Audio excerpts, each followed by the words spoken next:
Vijayanagara channel ವೀಕ್ಷಕರಿಗೆ ನಮಸ್ಕಾರ. ವಿಜಯನಗರ ವಾರ್ತೆಗಳಿಗೆ ಸ್ವಾಗತ. ಮುಖ್ಯಾಂಶಗಳು.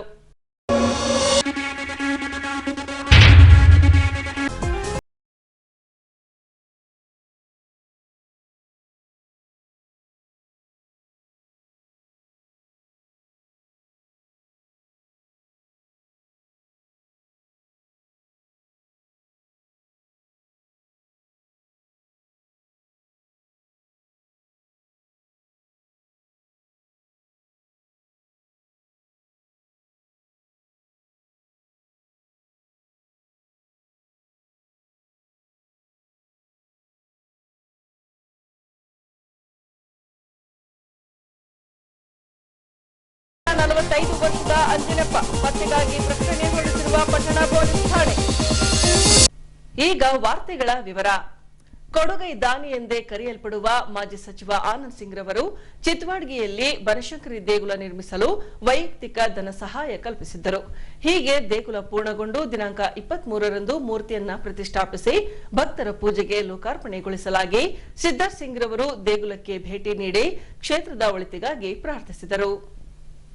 ಹೀಗೆ ಮಾಜಿ ಸಚಿವ ಆನಂದ್ ಸಿಂಗ್ ರವರ ಅನುಪಸ್ಥಿತಿಯಿಂದಾಗಿ ಅವರ ಪುತ್ರ ಸಿದ್ದಾರ್ಥ್ ಸಿಂಗ್ ರವರು ಚಿತ್ವಾಡ್ಗಿಯಲ್ಲಿ ನೂತನವಾಗಿ ನಿರ್ಮಾಣಗೊಂಡ ಬನಶಂಕರಿ ದೇವಸ್ಥಾನಕ್ಕೆ ಆಗಮಿಸಿ ಮೂರ್ತಿ ಪ್ರತಿಷ್ಠಾಪನೆಯಲ್ಲಿ ಪಾಲ್ಗೊಂಡು ಭಕ್ತಿ ಸಮರ್ಪಿಸಿದರು.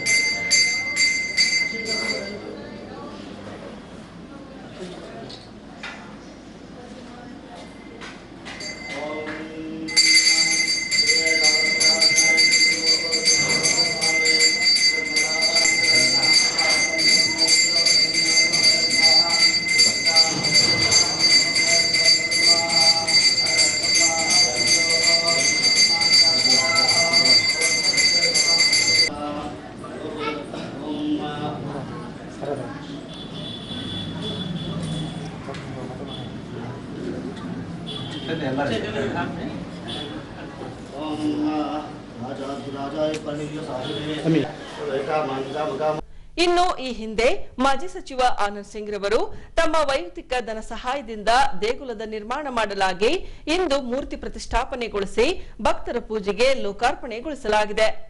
ಬನಶಂಕರಿ ದೇವಿ ಆನಂದ್ ಸಿಂಗ್ ರವರಿಗೆ ಸೇರಿದಂತೆ ಅವರ ಕುಟುಂಬಕ್ಕೆ ಒಳಿತನ್ನ ಕಲ್ಪಿಸುವಂತಾಗಲೆಂದು ಚಿತ್ವಾಡ್ಗಿಯ ಮುಖಂಡರು ಈ ವೇಳೆ ತಿಳಿಸಿದ್ದಾರೆ.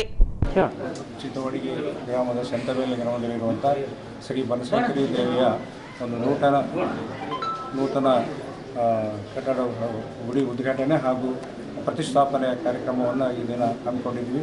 ಇದು ಬಹುದಿನಗಳ ಕಾಲ ಬಹುಶೇಷ ಭಾಳ ಸುಮಾರು ಪುರಾತನವಾದಂಥ ದೇವಸ್ಥಾನ. ಆದರೆ ಇದನ್ನು ತೀರ್ಣೋದ್ಧಾರೆಲ್ಲ ಟೋಟಲಿ ಇಡೀ ಆನಂದ್ ಸಿಂಗ್ ಅವರ ಒಂದು ತಮ್ಮ ವೈಯಕ್ತಿಕ ಅನುದಾನದಲ್ಲಿ ಗುಡಿಯನ್ನು ನಿರ್ಮಾಣ ಮಾಡಿಕೊಟ್ಟಿದ್ದರು. ಅದು ಕಾಲಾಂತರ ಸ್ವಲ್ಪ ಸಹಿತವಾಗಿತ್ತು. ಅದಾದ ನಂತರ ಈಗ ಇಡೀ ನಮ್ಮ ಸಮಾಜದ ಮತ್ತು ಎಲ್ಲ ಇಡೀ ನಮ್ಮ ಚಿತ್ತೋಡಿಗೆ ಬಂದವರು ಎಲ್ಲ ಭಕ್ತಾದಿಗಳು ಒಂದು ಆಶೀರ್ವಾದದಿಂದ ಇವತ್ತು ಈ ಗುಡಿ ಇವತ್ತು ಉದ್ಘಾಟನೆ ಆಗಿದೆ. ಈ ದೇವಿಯ ಒಂದು ಶ್ರಾವಣ ಮಾಸದ ಪ್ರಯುಕ್ತವಾಗಿ ಇವತ್ತು ಪೂಜಾ ಕಾರ್ಯಕ್ರಮ ಮತ್ತು ಅನ್ನ ಸಂತರ್ಪಣಾ ಕಾರ್ಯಕ್ರಮವನ್ನು ಹಮ್ಮಿಕೊಂಡಿದ್ದೀವಿ. ಈಗ ಆನಂದ್ ಸಿಂಗ್ ಅವರ ಅನುಪಸ್ಥಿತಿಯಲ್ಲಿ ಸಿದ್ದಾರ್ಥ್ ಸಿಂಗ್ ಸರ್ ಅವರು ಬಂದಿದ್ದಾರೆ. ಇನ್ನೂ ಕೆಲವೆಲ್ಲ ಗುಡಿಯ ಅಭಿವೃದ್ಧಿಗೆ ಇನ್ನೂ ಎಲ್ಲರೂ ಸಹಕಾರ ಕೊಡಬೇಕಂತೇಳಿ. ಚಿತ್ತವಾಡಿಗೆ ಮುಂದಿನ ವಾರ್ಡು ಸಂತೆಬೈಲಿ ಏರಿಯಾದಲ್ಲಿರುವ ಬನಶಂಕರಿ ದೇವಸ್ಥಾನ ನೂತನ ಗುಡಿಯನ್ನು ಆನಂದ್ ಸಿಂಗ್ ಸರ್ ಕಟ್ಟಿಸಿಕೊಟ್ಟಿದ್ದಾರೆ ಹಾಗೂ ಮೂರ್ತಿ ಪ್ರತಿಷ್ಠಾಪನೆಯನ್ನು ಸಹ ಮಾಡಿದ್ದಾರೆ. ಸುಮಾರು 10 ರಿಂದ 15 ಲಕ್ಷ ರೂಪಾಯಿಗಳು ತಮ್ಮ ವೈಯಕ್ತಿಕ ಹಣವನ್ನು ಖರ್ಚು ಮಾಡಿಕೊಟ್ಟಿದ್ದಾರೆ. ನಾವು ಚಿತ್ತವಾಡಿ ಜನತೆ ಹೋಗಿ ನಮ್ಮ ಗುಡಿ ಹಿಂಗೆ ಭಾಳ ಹಾಳಾಗಿದೆ ಅಂತ ಕೇಳೋದಕ್ಕೆ ಒಂದೇ ಮಾತಿನಲ್ಲಿ ಅವರು ಏನು ಎತ್ತು ಯೋಚನೆ ಮಾಡಿದೆ, ಆಯಿತು ಗುಡಿಯನ್ನು ಕಟ್ಟಿಸಿ ನಾವು ನಿಮಗೆ ಗುಡಿಯನ್ನು ಓಪನಿಂಗ್ ಮಾಡಿಕೊಡ್ತೀವಿ ಅಂತ ಮಾತು ಕೊಟ್ಟರು. ಮಾತು ಕೊಟ್ಟಂಗೆ ಇವತ್ತು ಅವರು ನಡ್ಕೊಂಡಿದ್ದಾರೆ. ಮಾತಿನ ಪ್ರಕಾರ ಇವತ್ತು ಗುಡಿ ಕಟ್ಟಿ ಎಲ್ಲ ಮೂರ್ತಿ ಎಲ್ಲ ಓಪನಿಂಗ್ ಆಗಿದೆ. ಅವರ ಮಗ ಸಹ ಬಂದು ಉದ್ಘಾಟನೆಯನ್ನು ಮಾಡಿದರು. ಈಗ ನಾನು 2 ಮಾತು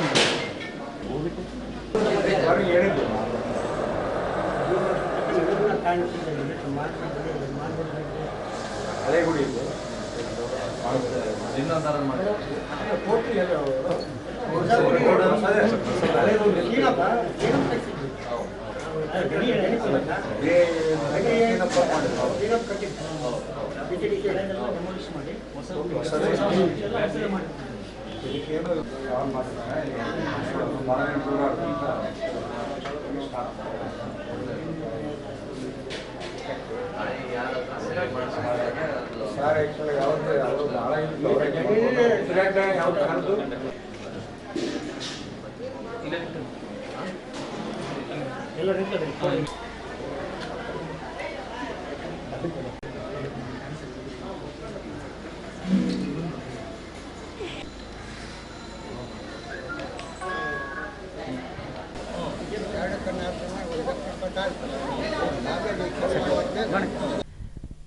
ನಗರದ ಗಾಂಧಿ ಕಾಲೋನಿಯಲ್ಲಿ ಬರುವ ನಂಜನಗೂಡು ರಾಘವೇಂದ್ರ ಸ್ವಾಮಿ ಮಠದಲ್ಲಿ ಗುರು ರಾಘವೇಂದ್ರ ಸ್ವಾಮಿಗಳ 353ನೇ ಆರಾಧನಾ ಮಹೋತ್ಸವ ಕೈಗೊಳ್ಳಲಾಗಿತ್ತು. ಈ ಭಾಗವಾಗಿ ಬೃಂದಾವನಕ್ಕೆ ಪೂಜೆ ಸಲ್ಲಿಸಿ ಮಹಾರಥೋತ್ಸವ ನಡೆಸಿದರು. ಈ ವೇಳೆ ಮಹಿಳೆಯರು ಕೋಲಾಟಕ್ಕೆ ಹೆಜ್ಜೆ ಹಾಕಿ ಸಂಭ್ರಮಿಸಿದರು.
ಶ್ರೀ ಗುರುಭ್ಯೋ ನಮಃ ಹರಿ ಓಂ. ದುರ್ವಾದಿದ್ವಾಂತರವಯೇ ವೈಷ್ಣವೇಂದೀವರೇಂದವೇ ಶ್ರೀ ರಾಘವೇಂದ್ರ ಗುರುವೇ ನಮೋ ಅತ್ಯಂತ ದಯಾಳವೇ.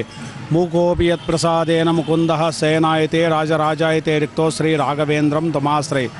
ಪರಮ ಪೂಜ್ಯ ಶ್ರೀ 1008 ಶ್ರೀ ಸುಬುಧೇಂದ್ರ ತೀರ್ಥ ಶ್ರೀಪಾದಂಗಳವರು ಮಂತ್ರಾಲಯ ಇವರ ಆಜ್ಞಾನುಸಾರವಾಗಿ ಇಲ್ಲಿಯ ಸ್ಥಳೀಯ ಗಾಂಧಿ ಕಾಲೋನಿ ಹೊಸಪೇಟೆಯ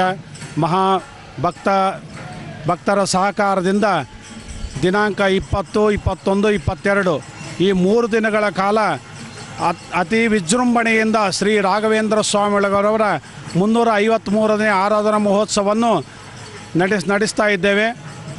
ನಿನ್ನೆ ಮತ್ತು ಮೊನ್ನೆ ದಿನ ಕೂಡ ಮಂಗಳವಾರ ಬುಧವಾರನೂ 2 ದಿವಸನೂ ಸುಮಾರು 1000 ಜನ ಅನ್ನ ಸಂತರ್ಪಣೆ ಕಾರ್ಯಕ್ರಮ ಆಗಿದೆ. ಈ ದಿನ ಕೂಡ ಮಹಾರಥೋತ್ಸವ ಈಗ ಪ್ರಾರಂಭ ಆಗಿದೆ. ರಥೋತ್ಸವ ನಂತರ ಸುಮಾರು 1000 ಜನಗಳು ಅನ್ನ ಸಂತರ್ಪಣೆ ಕೂಡ ನಡೀತಾ ಇದೆ. ಈ ದಿನ ಮುಕ್ತಾಯ ಸಮಾರಂಭ. ಈ ಎಲ್ಲ ಕಾರ್ಯಕ್ರಮದಲ್ಲಿ ಎಲ್ಲ ಭಕ್ತರ ಸಹಕಾರದಿಂದ ಈ ರಾಘವೇಂದ್ರ ಸ್ವಾಮಿಗಳ ಆರಾಧನೆಯನ್ನು ಎಲ್ಲ ನಮ್ಮ ಮಂತ್ರಾಲಯ ಬ್ರಾಂಚ್ಗಳಲ್ಲಿ ಕೂಡ ಇಡೀ ಕರ್ನಾಟಕದಲ್ಲಿ ಅತಿ ವಿಜೃಂಭಣೆಯಿಂದ ನಡೆಸಲು ಶ್ರೀಪಾದಂಗಳವರು ಆಜ್ಞಾನುಸಾರವಾಗಿ ನಾವು ನಡೆಸ್ತಾ ಇದ್ದೇವೆ. ದಿನಾಂಕ 10ರಂದು ತುಂಗಭದ್ರಾ ಜಲಾಶಯದ ಕ್ರಸ್ಟ್ ಗೇಟ್ ನದಿಯಲ್ಲಿ ಕೊಚ್ಚಿ ಹೋಗಿತ್ತು. ಆಂಧ್ರಪ್ರದೇಶದ ಗೇಟ್ ತಜ್ಞ ಕನ್ನಯ್ಯ ನಾಯ್ಡುರವರ ನೇತೃತ್ವದಲ್ಲಿ ಯಶಸ್ವಿಯಾಗಿ ತಾತ್ಕಾಲಿಕ ಗೇಟ್ ಅನ್ನು ಅಳವಡಿಸಲಾಗಿದೆ. ಹೀಗೆ ಗೇಟ್ ಅಳವಡಿಕೆ ಕಾರ್ಯದಲ್ಲಿ ತೊಡಗಿಸಿಕೊಂಡಿದ್ದ ಇಂಜಿನಿಯರ್ ಹಾಗೂ ಕಾರ್ಮಿಕರಿಗೆ ಡಾ ಅಬೀಬುಲ್ಲಾರವರಿಂದ ಸನ್ಮಾನಿಸಿ ಅಭಿನಂದಿಸಲಾಗಿದೆ.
ಭಾಳ ಫೈನ್ ಕೆಲಸ ಆಗಿದೆ.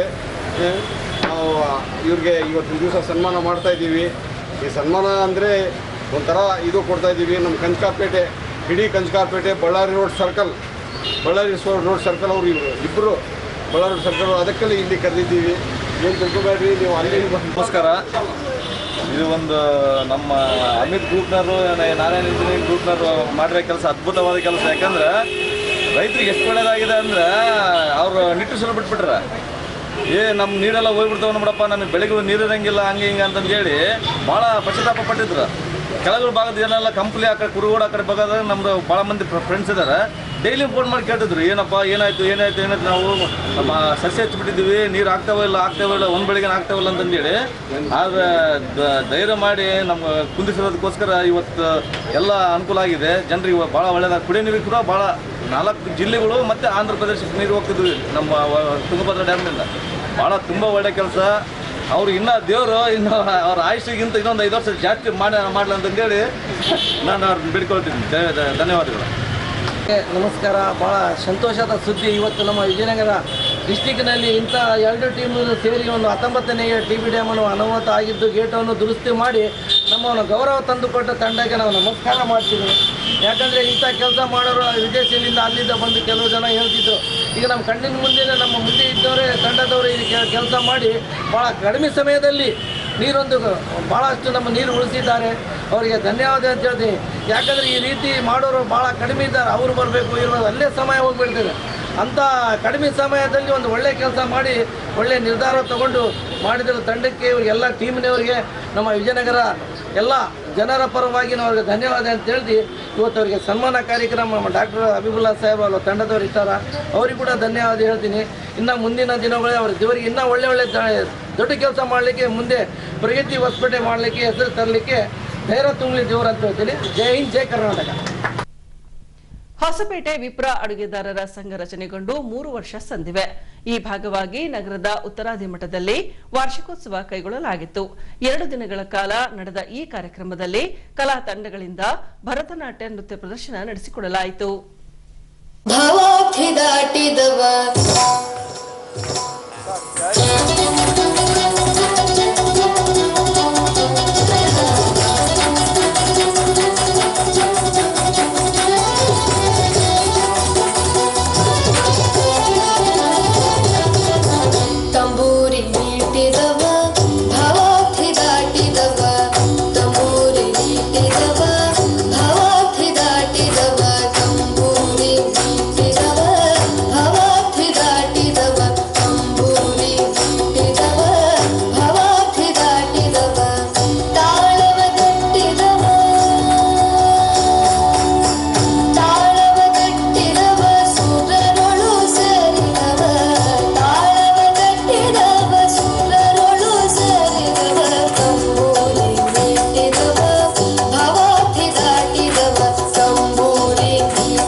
ಈಗ ಕಾಣೆಯಾದ ವ್ಯಕ್ತಿಗಾಗಿ ಪೊಲೀಸ್ ಪ್ರಕಟಣೆ.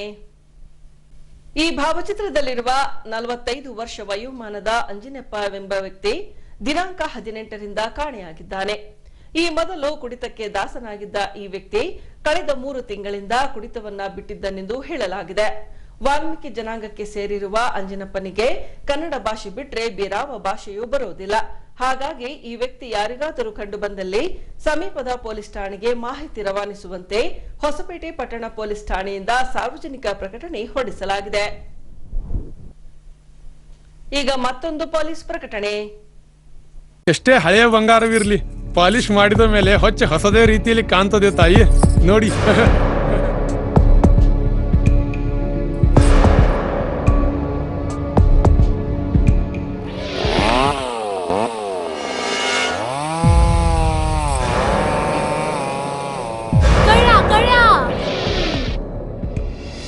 ತಾಯಿ, ನಿಮ್ ಮೈ ಮೇಲೆ ಅದು ಹೊಲಸು ಬಿದ್ದಿದೆ.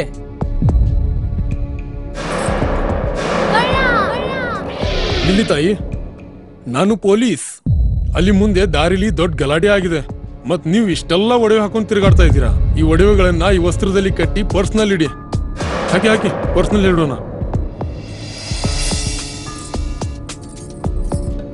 ಅಲ್ಲೇ ಮುಂದ್ಗಡೆ ಆಗಿದೆ. ಇದು ತಗೊಳ್ಳಿ ತಾಯಿ, ನಾನು ಬರ್ತೀನಿ. ಈ ಕಡೆಯಿಂದ ಹೋಗಿ.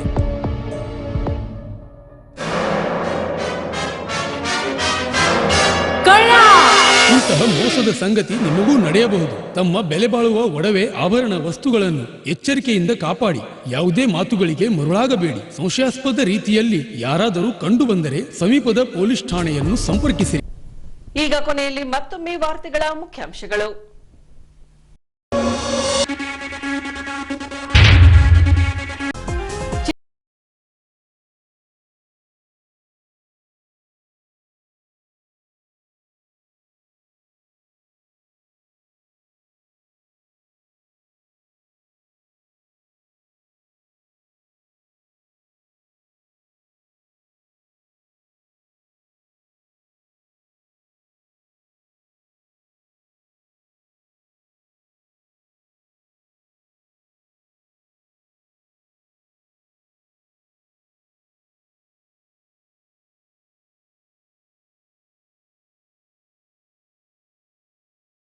ವರ್ಷದ ಅಂಜಿನಪ್ಪ ಪತ್ತೆಗಾಗಿ ಪ್ರಕಟಣೆ ಹೊರಡಿಸಿರುವ ಪಟ್ಟಣ ಪೊಲೀಸ್ ಠಾಣೆ. ಇಲ್ಲಿಗೆ ವಾರ್ತಾ ಪ್ರಸಾರ ಮುಕ್ತಾಯವಾಯಿತು. ವಂದನೆಗಳೊಂದಿಗೆ ನಯನ ಉಮೇಶ್.